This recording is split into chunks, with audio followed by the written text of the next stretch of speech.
Boa noite a todos. Vamos bater um papo aqui rápido sobre a importância da cultura profana, dos festejos populares, conhecidos no meio religioso como profanos, e dos festejos sagrados. A diferença entre o que é sagrado e o que é profano. Claro que isso, a gente vai falar um pouco sobre o aspecto artístico da cultura popular, mas é principalmente entender a diferença desses dois conceitos, que não são opostos. O profano não se opõe ao sagrado. Eles são complementares. E por que que isso interfere na vida religiosa do homem comum? E na vida religiosa da comunidade como um todo? A gente vive num mundo aqui, bem-vindo Bárbara, bem-vindo Claudinha, a gente vive num mundo em que Deus não se manifesta de maneira direta em tudo. O rosto de Deus não é visível para todos a todo tempo, como vai ser no paraíso. Deus se revela diretamente e expressamente, inclusive em figuras artísticas, na cruz, aquela cruz feita por um marceneiro bom, por um artista plástico que está esculpindo ali a figura de Jesus no estátua. Ele está manifestando a face de Cristo. Essa face que Cristo manifesta em figuras artísticas, você pode ver que ela tem uma unidade. Ela tem uma coerência. Aquele Jim Caviezel lá na Paixão de Cristo, Mel Gibson, para mim é o que melhor retrata a figura física de Jesus. Porque a tradição oral, o homem vai conservando as suas experiências, vai transformando as experiências em cultura e vai, pela transmissão das narrativas populares, conservando a verdade dessas imagens, a verdade dessas ideias religiosas. E isso é cultura profana. A gente já entrou no que é cultura profana. Cultura profana é cultura do povo, é cultura comum. É o que não é oficialmente religioso, não é o que é pecaminoso. Profano não é feio, profano não é pecado. Profano não é ruim, profano é o que não é diretamente religioso, é o que é popular, é o que é espontâneo de um indivíduo ali que não faz parte da construção da liturgia. Por isso que é importante termos a festa litúrgica para lembrarmos diretamente da ação de Deus na existência, na terra, no mundo, na história humana. Mas é importante nós respeitarmos as construções e criações culturais do povo que não necessariamente mencionam diretamente Deus, mas também são formas de louvá-lo. Ali, quando o ser humano canta uma música romântica, ali, um homem canta uma música romântica para a mulher, ele está louvando o amor erótico, não é o amor imoral. Erótico aqui é de eros, é no sentido de amor profundamente espiritual entre um homem e uma mulher. Ele não está falando do nome de Deus quando ele está tocando uma moda sertaneja ou um flamenco espanhol. Ali, com toda a paixão que o homem tem para louvar a sua mulher, que com ela vai construir a primeira igreja, que é a família. Mas ele está louvando a Deus porque ele está louvando a mulher e está louvando a família, que são criações de Deus. O sertanejo é uma música religiosa, mesmo que não fale de Deus. O forró é uma música religiosa, mesmo que não fale de Deus. Aliás, é um absurdo na cultura católica a gente ficar acostumado com essa ideia de forró gospel, rock gospel. Querem criar dentro da categoria da cultura popular, da música popular, uma categoria moralmente superior, que é o gospel. Como se esse rock ou esse forró gospel fosse superior moralmente ao rock que não é gospel e ao forró que não é gospel. Mas, quando aquele rock está louvando, por exemplo, está valorizando, como a gente tem inúmeras músicas de rock aí, valorizando o feito heróico de um país, de um povo, valorizando as relações amorosas sinceras, o conhecimento da psicologia humana, do comportamento humano ali, que a gente vê em reflexões, em muitas poesias cantadas na música folclórica e no rock. A gente vai ver Pega um Pink Floyd, pega um grunge, o próprio sofrimento que o rock traz é uma maneira de o ser humano se expressar a sua dor, e que, se for canalizada essa dor para Deus, ele está falando com Deus mesmo sem falar expressamente sobre Deus. O que aconteceu no ponto de vista de comportamento ali do músico, que não foi alguém exemplar na vida espiritual, aí é uma questão à parte. Mas a obra que ele criou, por exemplo, falando sobre o sofrimento humano, isso não é ruim. Contanto que aquela música, quem estiver escutando, elabore para esse ser humano que está escutando essa música conseguir ser alguém melhor a partir do ensinamento que esse sofrimento traz na música. Por exemplo, estou pegando um rock aqui que fala sobre sofrimento humano, mas o rock também fala sobre a mesma dimensão romântica de homem e mulher. O rock fala sobre fatos políticos e históricos. A gente tem uma banda inglesa, salvo engano, é The Kinks, que fala sobre os grandes feitos da Rainha Vitória. Ali, uma música, inclusive, dedicada à Rainha Vitória. Então, é sobre o valor da monarquia. Por que a monarquia é uma forma de governo justa e saudável para o povo. Assim como eu acredito também que seja a república. Até porque a república, no sentido platônico, ela admite o modelo, o sistema monarquista, mas a república aqui é no sentido de governo de transparência, de honestidade e de respeito à vontade popular. Esse é o verdadeiro sentido de república. E, por exemplo, a gente vai ver músicas falando sobre essas realidades do povo. Músicas de diversos estilos e gêneros. Então, o grande significado aqui dessa live é a gente não viver uma fé artificial e doente em que só existe o louvor oficialmente religioso, como se a gente vivesse 24 horas na época dos Salmos, como o rei Davi,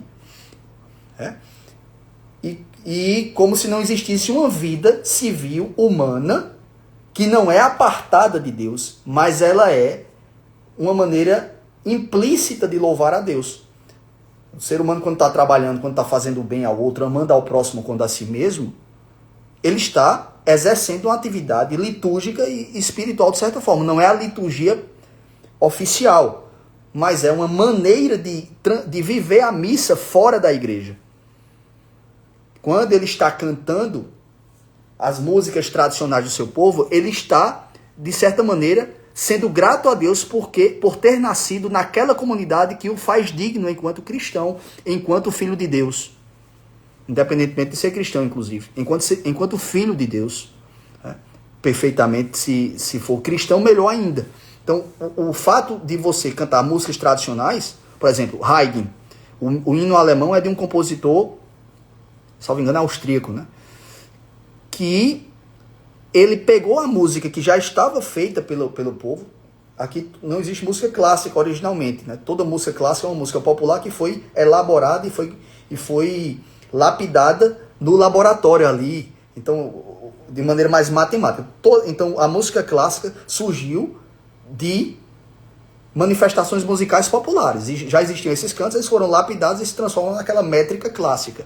Aí, por exemplo, Haydn, ali, o hino da Alemanha, é uma música popular. É uma música que louva a nação alemã, ou a nação germânica, já que não existiu o Estado alemão ainda. Existiu o povo germânico enquanto unidade coletiva.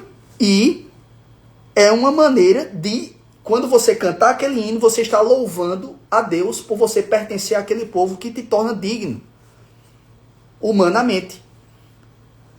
Então, a cultura tradicional, a cultura popular, é uma expressão indireta de Deus na vida humana, na vida individual e na vida da comunidade. E o que acontece? O moralismo de hoje está condenando o que é profano, achando que tem um valor moral inferior ao que é sagrado. O profano é o que é extraoficial, é o que é civil, é o que fala dos feitos cotidianos do povo, do trabalho, das relações amorosas, e quanto mais honestas e corretas, melhores. É o que fala da criação intelectual desse povo, da produção intelectual desse povo.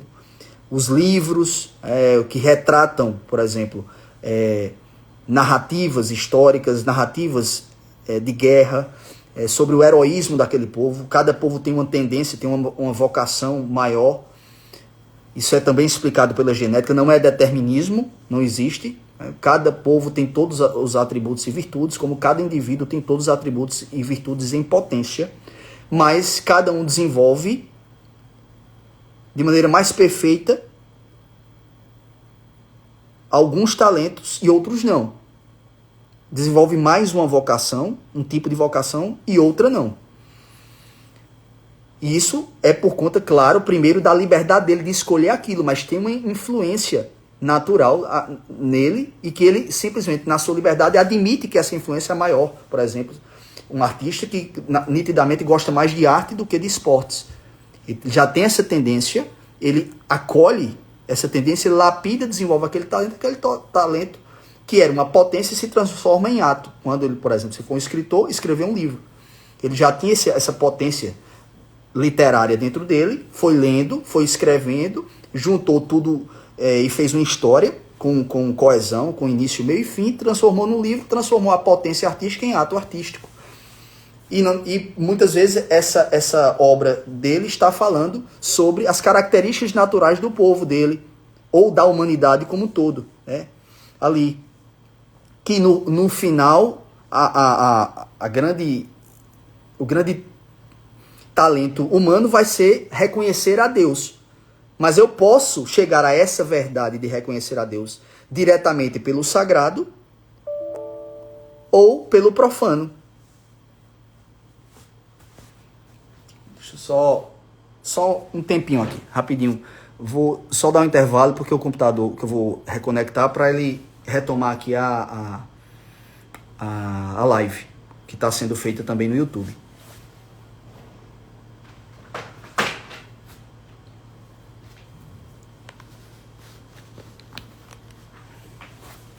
Só um momentinho.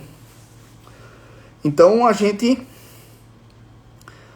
não pode condenar o carnaval, a gente não pode condenar o São João, a gente não pode condenar um rock num pub ali que você vai no final de semana para se divertir com seus amigos. A gente tem que condenar o pecado, seja dentro da festa, seja fora da festa. Eu chego a escutar aí o absurdo de alguns católicos tradicionalistas dizerem que quando você vai para uma festa que não é religiosa, o anjo deixa você na porta, na entrada da festa e abandona você, e você entra na festa sem a proteção do seu anjo da guarda. É uma distorção, salvo engano, do que São João Maria Vianney certa vez disse sobre determinados tipos de festas que os cristãos na época dele frequentavam, mas ele não estava condenando as festas populares e profanas, ele estava condenando no contexto dele ali, na França, tipos de festas que muitas delas tinham blasfêmia e tinham cultos espirituais altamente problemáticos ali, cultos ao inimigo de Deus, cultos satânicos, que eram praticados ali, certo? E orgias que naturalmente tornam aquela festa praticamente ruim em si mesma. Então você está ali, é você provocar o seu pecado mortal, é a sua ruptura total com Deus. Mas o santo não estava dizendo que a festa popular era algo ruim. Mesmo porque a gente só vai louvar Deus 24 horas por dia quando a gente estiver no paraíso, caso ele nos salve com a vontade e da graça dele. Mas a gente vive aqui no mundo em que existem pessoas que não conhecem a Deus e a gente não pode chegar a impor a verdade religiosa a elas, a gente tem que se sugerir. E muitas vezes a gente convence aquela pessoa não falando claramente de Deus a ela, mas demonstrando Deus no seu comportamento, no seu testemunho, sendo uma pessoa boa nas suas atitudes, e permitir que Deus vá plantando essa verdade nessa pessoa até que chegue o momento dela, que só Deus sabe qual é e só pertence a essa pessoa, para que ela se converta.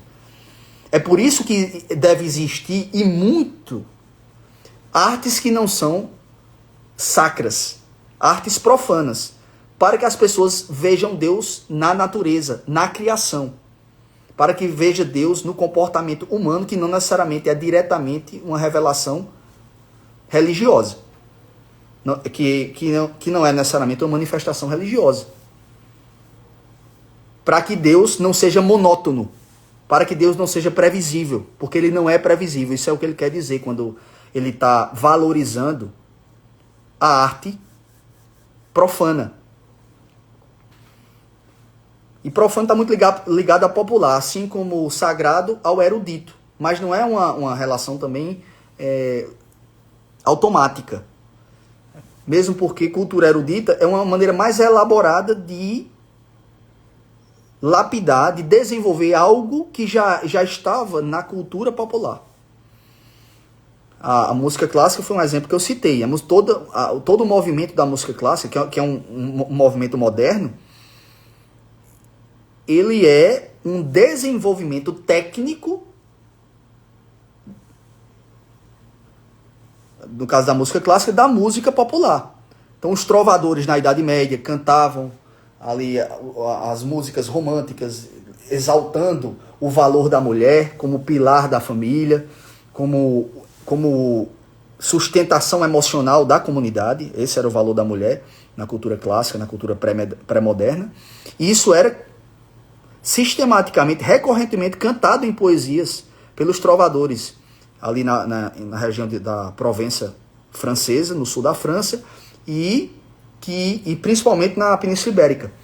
Eram poetas populares, e esses poetas populares são representados hoje, inclusive, pelos os nossos repentistas nordestinos. Eles são os trovadores medievais. E temos trovadores gaúchos também. Aliás, a cultura gaúcha, gaudéria dos Pampas, é a que é mais próxima da cultura do Nordeste Ibérico. Aí eu falo Nordeste original de verdade, que é Paraíba, Pernambuco, Rio Grande do Norte e Alagoas, e, de certa forma, Sergipe e uma parte do Ceará.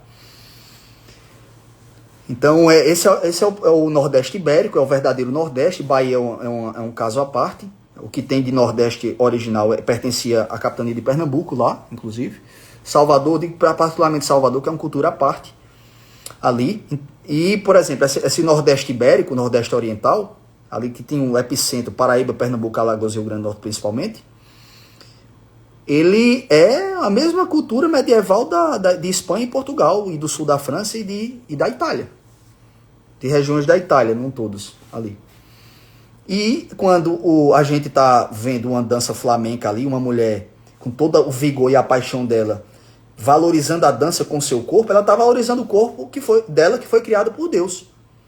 Ali. É uma exaltação do corpo. E nossa fé, ela é corpórea, material e física. Ela não é uma fé gnóstica que condena o corpo, como fazem os moralistas católicos e os protestantes ali.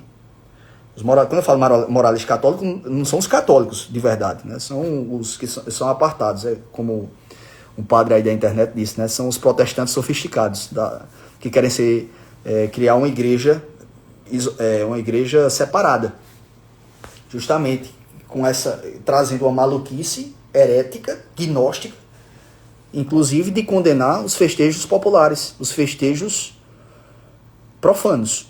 Profano, reitero, é extraoficial. É o que não é diretamente litúrgico e religioso. Vamos aqui. Eu não sei se está transmitindo aqui no YouTube. Ela...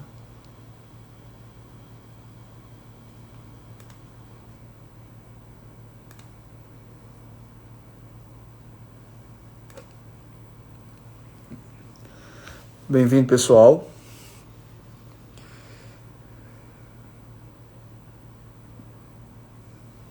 Tá tudo escuro aqui no YouTube. Eu não sei se está conseguindo me transmitir, mas é isso.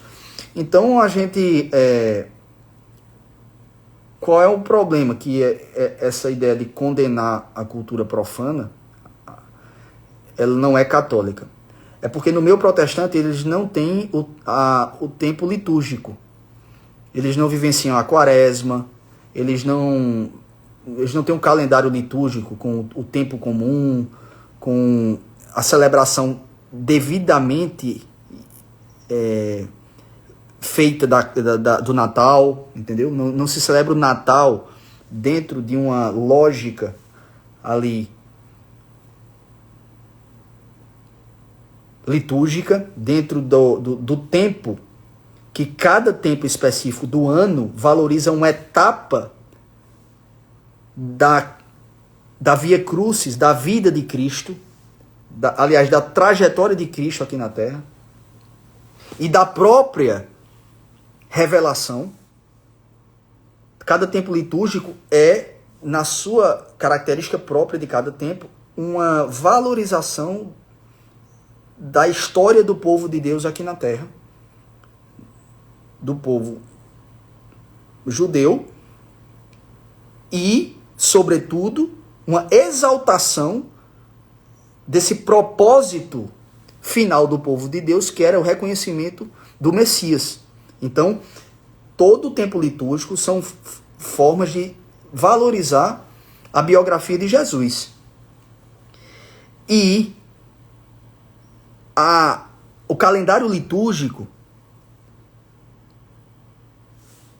Quaresma, Semana Santa, Páscoa, Tempo Comum, Natal, são aspectos específicos da vida de Cristo que a gente tem que valorizar para extrair a lição e o ensinamento específico desse tempo, dessa parte da vida de Cristo. Porque Cristo não era monótono, Cristo não era previsível.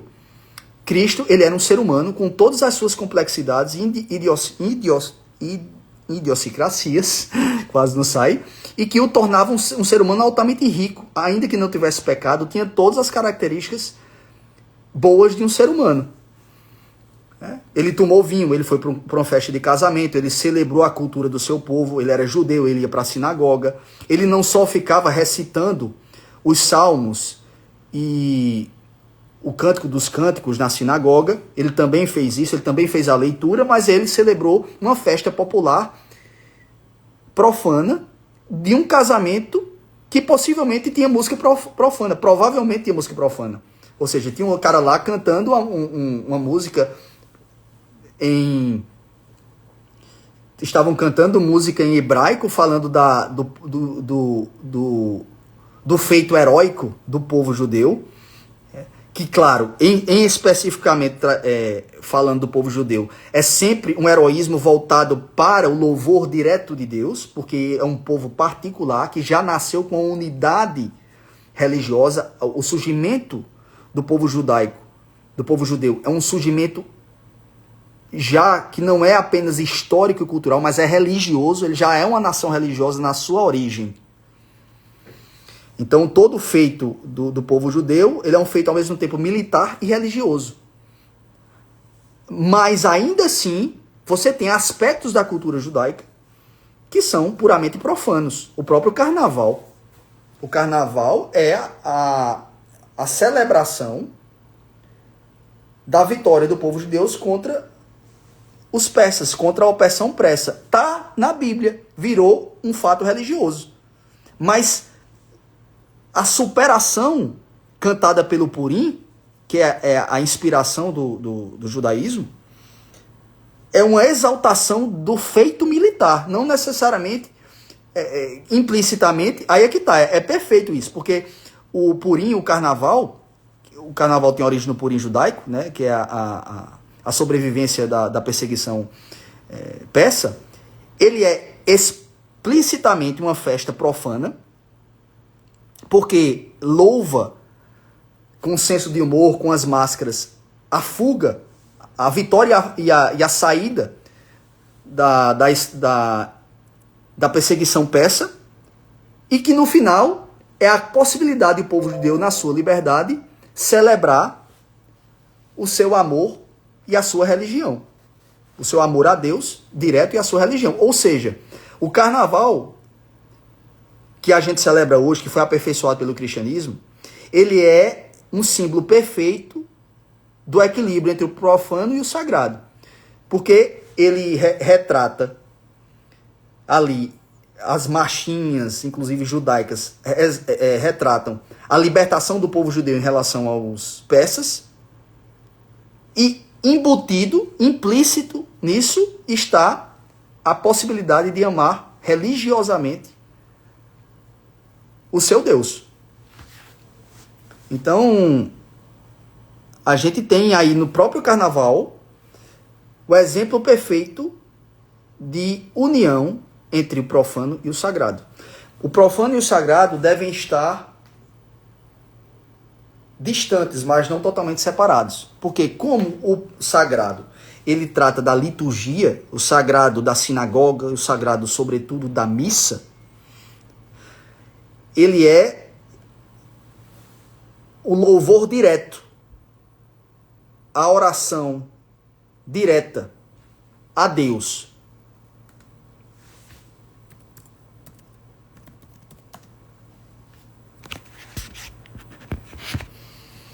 É a oblação direta a Deus. Mas ele não pode se distanciar do profano, porque senão o profano se prostitui e se vulgariza. A gente deixa de ter um forró de qualidade, a gente deixa de ter um samba raiz, que se parece muito com o chorinho, a gente deixa de ter um sertanejo original, um forró original. O forró tem origem na cultura celta do norte da Espanha. O forró não é, como dizia o antropólogo potiguar, Câmara Cascudo, ele não é africano. O forró vem do forró bodó galego, da Galícia, na Espanha. Então, se a gente tem o profano, a inspiração divina distante da cultura popular, a gente tem uma cultura popular ruim, de péssima qualidade. A gente tem forró com letras vulgares, a gente tem funk contemporâneo, que não tem nada a ver, inclusive, com o funk americano, e que tem muita qualidade ali nos anos 70, 80, que inclusive foi forte aqui no Brasil, influenciou Tim Maia, Cassiano, que é um grande músico do jazz, do blues e do funk, do soul brasileiro. Ele inclusive é paraibano de Campina Grande. Então, quanto mais houver uma moral sólida que a liturgia de louvor a Deus traz, próximo à cultura profana, essa cultura profana vai ser melhor. Você vai ter letras que não vão ser depreciativas, mas vão ser de exaltação, ainda que não direta, ainda que de maneira indireta, das coisas de Deus. Então o cara não vai fazer uma música transformando a mulher num objeto, mas ele vai fazer ali uma verdadeira poesia, uma verdadeira moda ali.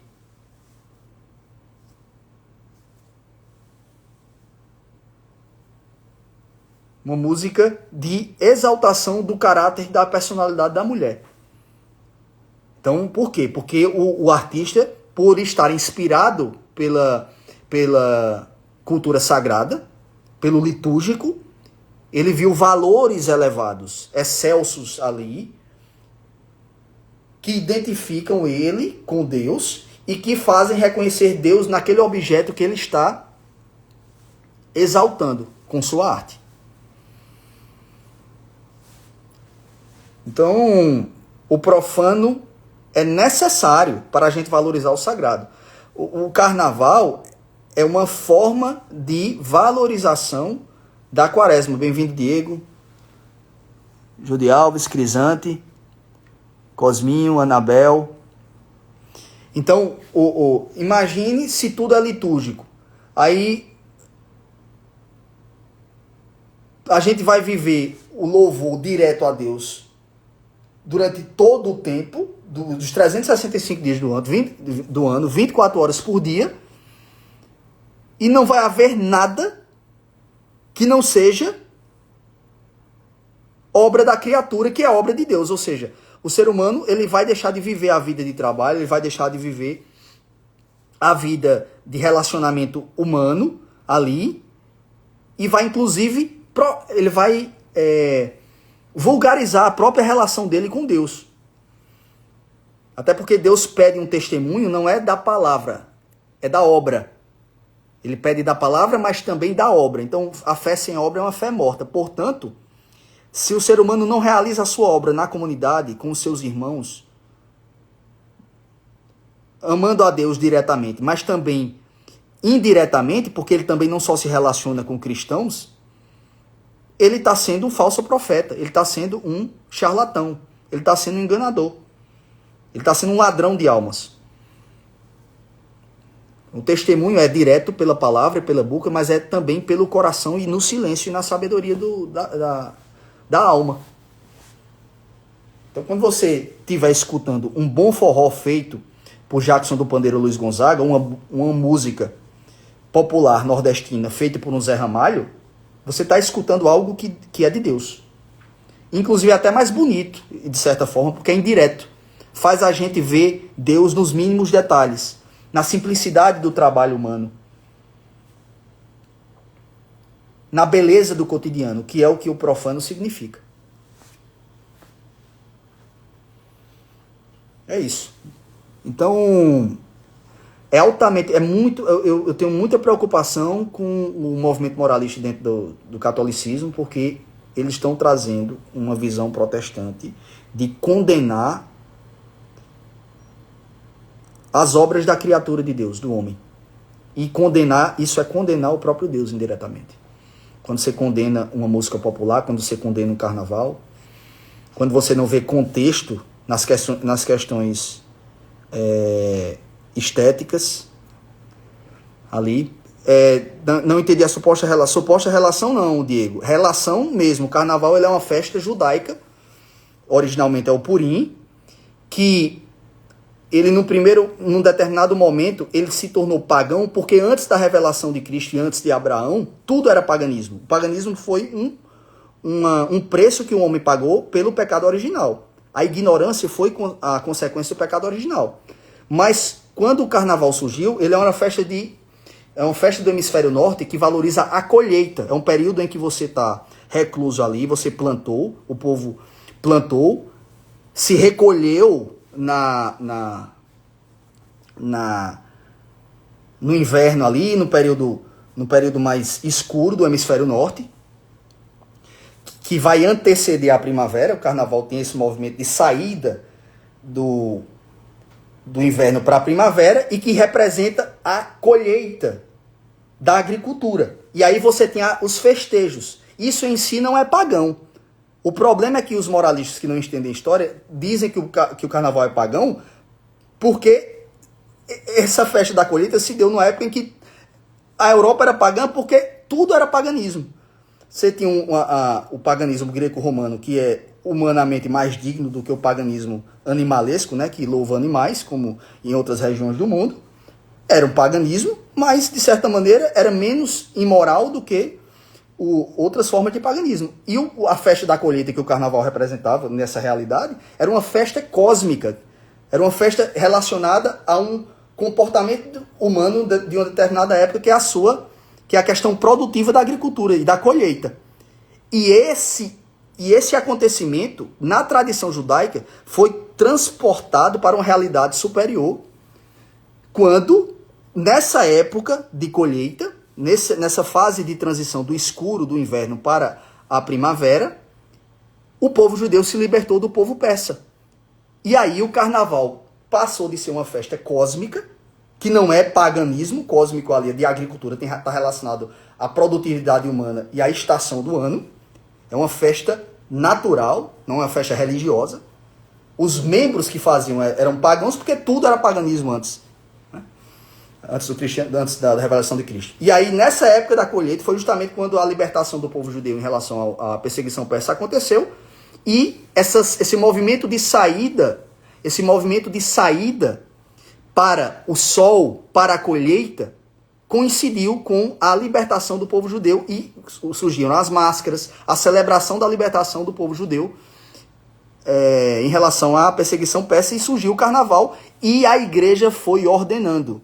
Mas você não acha que esse sentido de se perder de lá para o carnaval se tornou meramente um evento de exaltação do pecado? Não, isso é uma visão pagã. Isso aí é uma visão protestante. Isso aí é muito pior do que você pecar dentro do carnaval? Porque os pecados do carnaval são pecados da carne, mas o pecado de condenar o carnaval é um pecado da consciência. É gnosticismo. Vem do ódio do ser humano à felicidade e ao corpo. Isso não é católico. É melhor você participar da festa da comunidade. O problema é que se existem músicas ruins, a gente eleva o nível da música. Mas enquanto não existir uma música blasfema, e aí você vai condenar aquela música blasfema, a festa toda ela, maior ou menor em termos de qualidade moral, ela é boa em si mesma. Porque não dá pra gente controlar uma multidão toda. Mas no dia que a gente impedir dessa multidão toda se festejar uma festa natural como o carnaval, a gente está condenando ela ao inferno. Esse é o problema do farisaísmo. Então, pode ver Carlos Amarelo, você pode ver todos os teólogos pré-modernos, inclusive do Renascimento, do próprio Concílio de Trento, todos condenando o jansenismo e essa visão de condenar a música profana e a cultura popular. E de condenar o carnaval em si mesmo. O fato de Santa Faustina ter criticado o carnaval na Polônia é igual ao que eu falei aqui sobre São João Maria Vianney, que ela estava criticando ali. Não dá para entrar na mente dela, mas ela tem o direito de ter opinião ali. Ela estava condenando uma situação particular de imoralidade no nível que a festa estava impedindo qualquer possibilidade de ter um louvor a Deus ali. Então, o carnaval passou de uma festa cósmica, foi se tornando uma festa histórica com o judaísmo e se tornou uma festa transcendente de expectativa da salvação e da glorificação do corpo que a Páscoa traz. Por quê? Não há uma quaresma perfeita sem um carnaval bem celebrado. Porque o carnaval, se ele fosse litúrgico, ele perderia o sentido. Ele tiraria o sentido da quaresma. Até a marcação de data da quaresma depende da configuração astrológica, da configuração celestial, da posição da lua, do tempo que vai sair ali em abril, em março, certo? E do período do carnaval, que é esse período da colheita, que é esse período da configuração celestial, no sentido ali dos planetas, e aí você tem a marcação de data da Páscoa. Então, se o carnaval ele é uma festa religiosa, precisamente porque ele é uma festa profana, porque o profano não é pecaminoso, profano significa extraoficial. É para ser profano mesmo, é para ser popular mesmo, para justamente o povo ter a oportunidade de louvar aquilo que é da sua cultura, que é da relação dele com a criação, das suas características psicológicas enquanto povo, da forma de trabalhar, da sua personalidade coletiva, da forma de se relacionar, da forma de viver sua.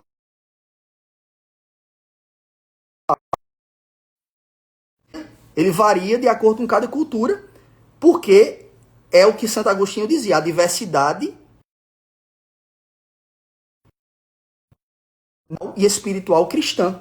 E aí o carnaval, sendo uma festa profana, é uma festa que trata sobre o festejo do povo em relação à produção agrícola, em relação à libertação da perseguição persa, e aí a exaltação da saga judaica, e no terceiro nível, a expectativa da Páscoa, que é o carnaval cristão. Por isso que a igreja não foi condenando o carnaval, ela foi ordenando o carnaval como boa professora que é, diferente da seita carola, que condena as coisas em si mesmo e que não é católico, isso é visão protestante.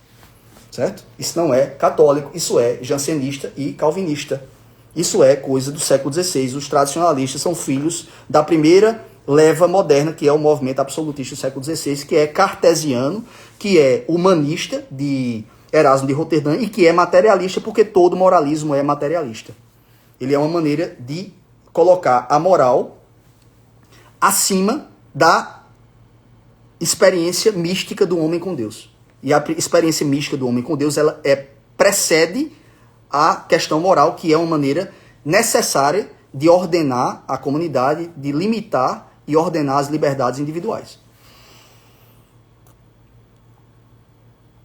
Exatamente. Perfeito. Eu condeno o que o paganismo fez com o carnaval. Mas você condenar o carnaval é pior do que você participar de um carnaval ruim.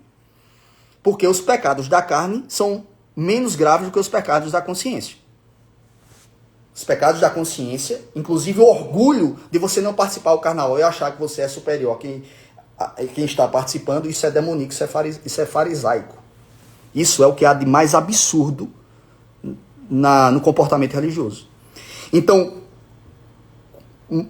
periga mais a salvação daquele que está lá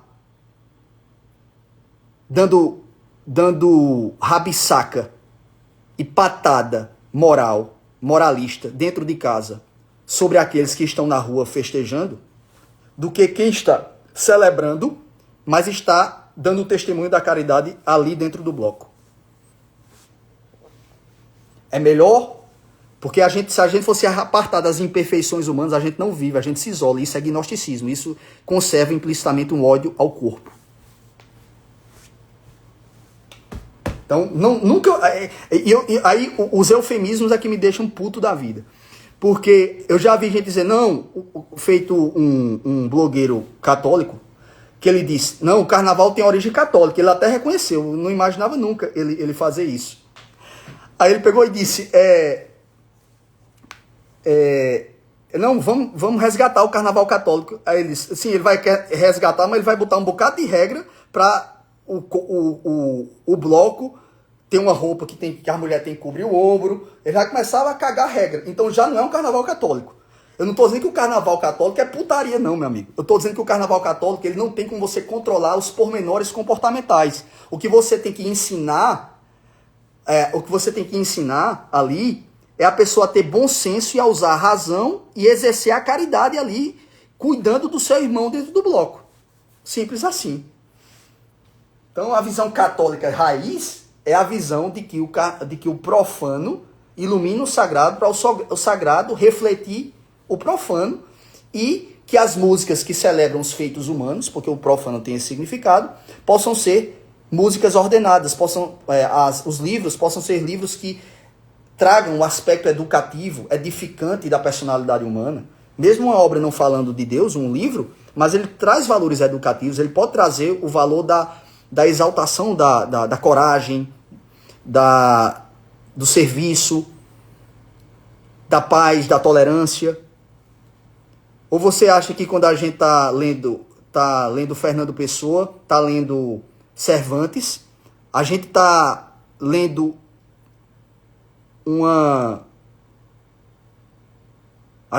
em toda linha, em toda página, algo que fale diretamente de Deus? Não. A gente está vendo Deus na obra humana ali. Na relação saudável entre os compatriotas, entre os irmãos de comunidade, nos grandes acontecimentos daquele povo, nos grandes feitos, nas grandes conquistas ali. Isso é uma maneira de ver Deus. Repito, até mais bela, de certa forma. Claro que o mais apoteótico é sempre o sagrado da missa, o sagrado do culto ali. Mas a gente não vive 24 horas um culto diretamente. A gente vive diretamente no próprio culto oficial e indiretamente quando a gente vive os valores desse culto na nossa esfera privada, civil e comunitária. Acho que fui mais claro agora. Às vezes eu complico mais. Não é incomum. Mas enfim, deu pra a gente fazer como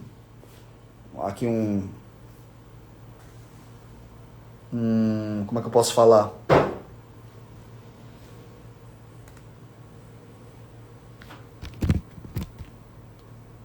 Um esboço dessa diferenciação entre o profano e o sagrado.